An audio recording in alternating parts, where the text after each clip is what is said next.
Good afternoon बच्चों। अपना topic basis of classification चल रहा था, जिसमें कल सिलोम के बारे में चर्चा करी थी। ए सिलोमेट, सूडो सिलोमेट और सिलोमेट।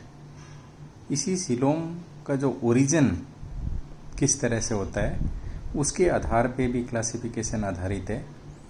दो तरह के सिलोम का ओरिजिन होता है, उत्पत्ति होती है एम्ब्रियोनिक डेवलपमेंट के दौरान, जिसमें एक में अपन साइजोसिलस और एक में एंटेरोसिलस एनिमल्स का समूह बांटते हैं। उसी के आधार पे जो साइजोसिलोमेट एनिमल्स होते हैं, इसमें एम्ब्रियोनिक डेवलपमेंट के दौरान जब एक्टोडर्म एंडोडर्म बन रही होती है, उस एक्टोडर्म और एंडोडर्म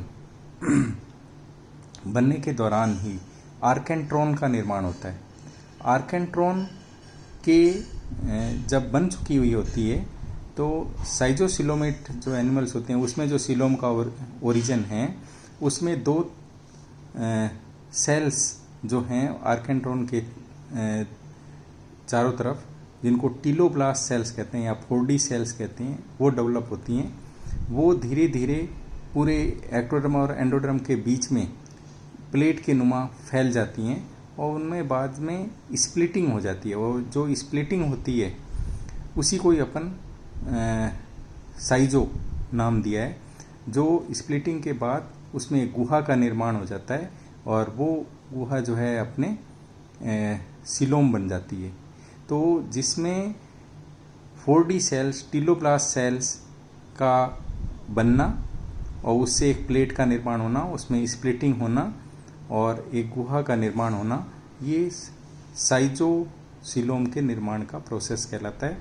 और ये जो प्रोसेस है, ओरिजिन है एक्चुअल में सिलोम का स्प्लिटिंग के द्वारा, ये फाइलम एनिलिडा, आर्थ्रोपोडा और मोलस्का में पाया जाता है।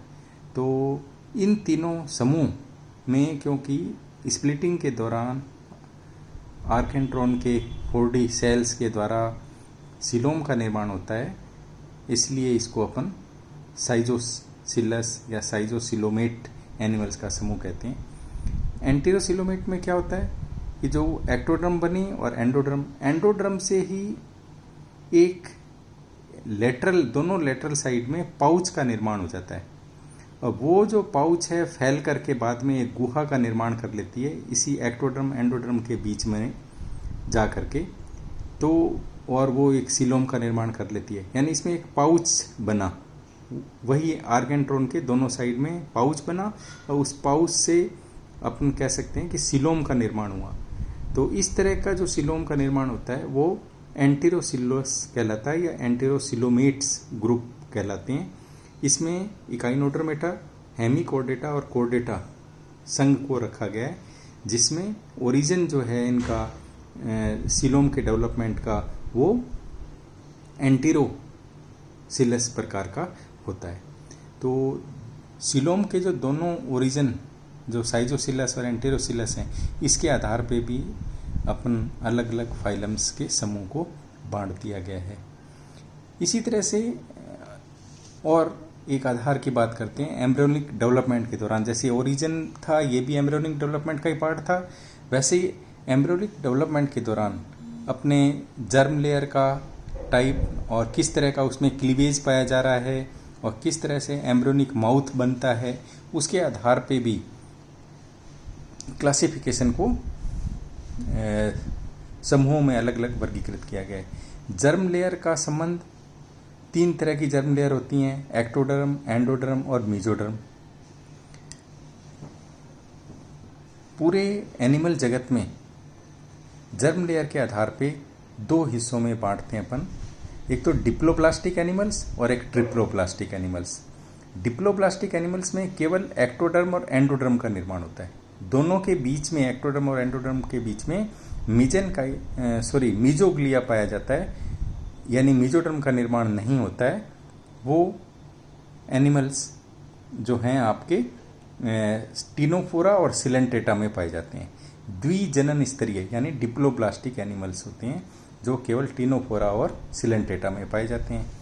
बाकी जितने भी इन टीनोफोरा और सिलेंटेटा के अतिरिक्त जितने भी संघ हैं वो सारे के सारे त्रिजनन स्तरीय या ट्रिप्लोब्लास्टिक एनिमल्स होते हैं, क्योंकि इसमें एक्टोडर्म, एंडोडर्म और मीजोडर्म तीनों जर्म लेयर का निर्माण हो जाता है।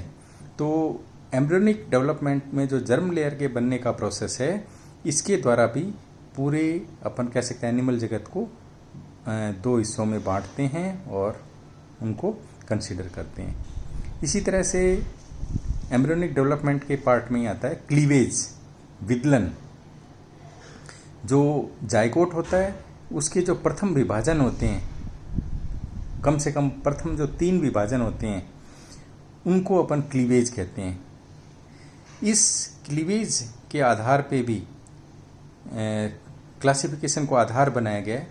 इसमें 3 तरह के क्लीवेज पाए जाते हैं, रेडियल क्लीवेज, अरीय विदलन, स्पाइरल क्लीवेज, सर्पिल विदलन और बाइलेटरल क्लीवेज यानी द्विपार्श्विक विदलन। जो रेडियल क्लीवेज होता है, अरीय जिसको अपन विदलन कहते हैं, इसमें क्या होता है कि पहले जैसे जाइगोट है वो प्रथम विभाजन हुआ तो 2 सेल बनी, 2 से 4 सेल बनी, 4 सेल से 8 सेल बनी। ये जो 8 सेल बनी हैं इसमें ये देखा गया है कि जो यदि अपन इसको ऊपर टॉप से देखें तो 4 सेल ऊपर दिखाई देती हैं, इसके नीचे ही 4 सेल और हैं, यानी बीच में अपने को केवल ऊपर से देखने पे, टॉप से देखने पे 4 सेल ही दिखाई देती हैं। यानी ब्लास्टोमियर के 2 टायर्स बने, जो 4 ऊपर हैं 4 नीचे की ओर हैं।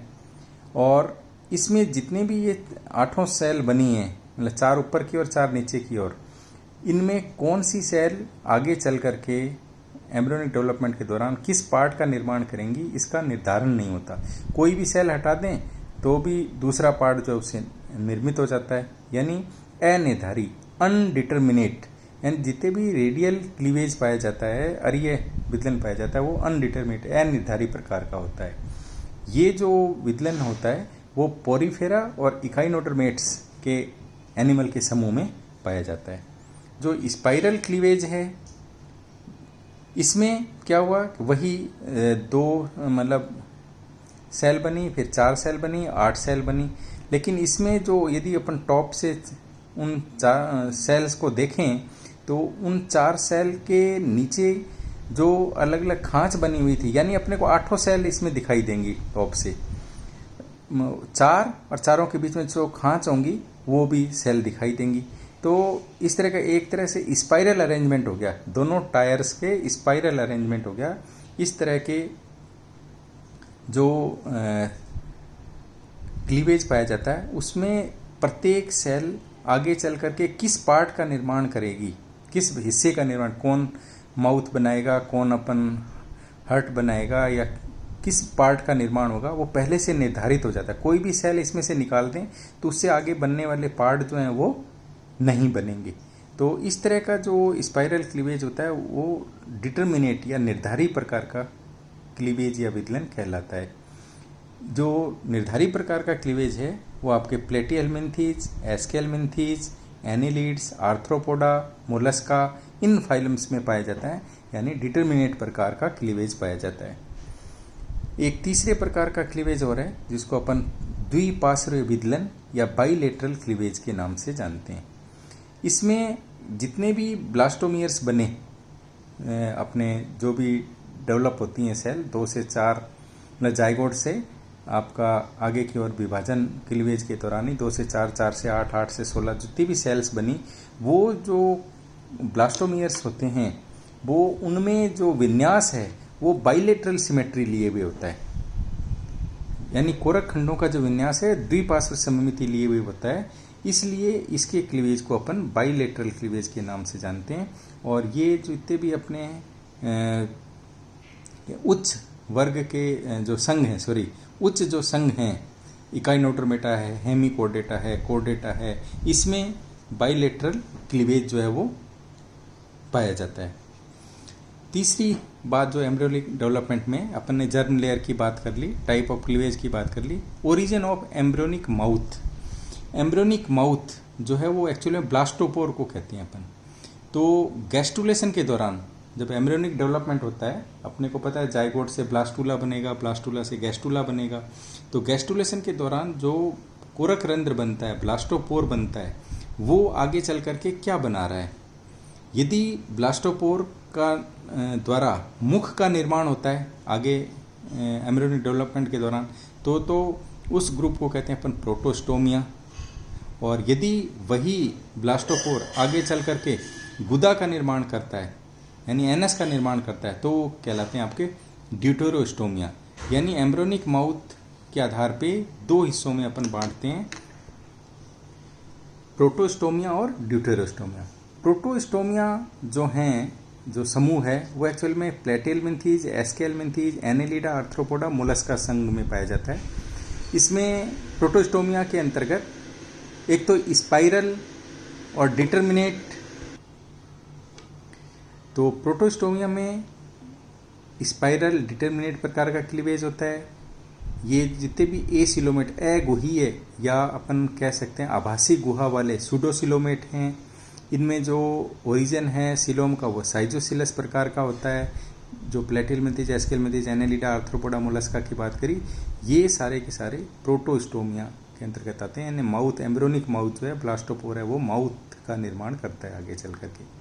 ड्यूटेरोस्टोमिया में जो ग्रुप है वो इकाइनोडर्मेटा, हेमिकोडेटा, कोडेटा समूह के अंतर्गत है। इसमें जो दूसरी विशेषता है कि रेडियल, इसमें आपके क्या कहते हैं कि क्लीवेज पाया जाता है, अनडिटर्मिनेट प्रकार का विदलन पाया जाता है। और ये सारे के सारे एंटीरोसिलोमेट होते हैं और सिलोमेट होते हैं। ट्रू इसमें सिलोम जो है वो पाई जाती है। जो सिलोम का बनने का प्रोसेस है वो एंटीरोसिलस प्रकार का होता है। और ये सारे के सारे ड्यूटेरोस्टोम्स होते हैं, यानी जो ब्लास्टोपोर से इनमें गुदा का निर्माण होता है।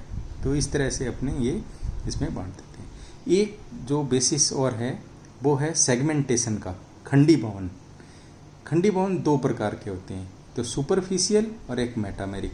सुपरफिशियल के अंतर्गत जैसे नाम से ही पता है अपन को, केवल ऊपरी सतह पे, बाहरी स्तर पे अपने को खंडी जो है, इसका जो सेगमेंट है वो दिखाई देता है, भीतर से नहीं होता।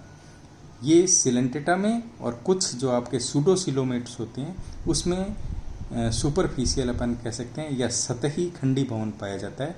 और मेटामेरिक सेगमेंटेशन यानी बाहर और भीतर दोनों तरफ से अपन को जो खंड हैं वो स्पष्ट दिखाई देंगे, जैसे एनेलिडा में है। आर्थ्रोपोडा में लार्वल स्टेजेस में अपन को इनके पूरे खंड दिखाई देते हैं। वर्टिब्रेट्स में बात करें तो इनकी जो यदि वर्टिब्री का अध्ययन करें, नर्व का अध्ययन करें, मसल्स का अध्ययन करें, तो इसमें अपने को खंडीभवन अंदर तक दिखाई देता है। तो एनेलिडा, आर्थ्रोपोडा और वर्टिब्रेटा ये मेटामेरिक अपन कह सकते हैं खंडीभवन के अंतर्गत आते हैं, यानी बाहर और भीतर दोनों स्पष्ट रूप से खंडीभवन दिखाई देंगे। आज इतना ही। नेक्स्ट बेसिस ऑफ क्लासिफिकेशन का लास्ट पार्ट जो है वो अगले लेक्चर में दिया जाएगा।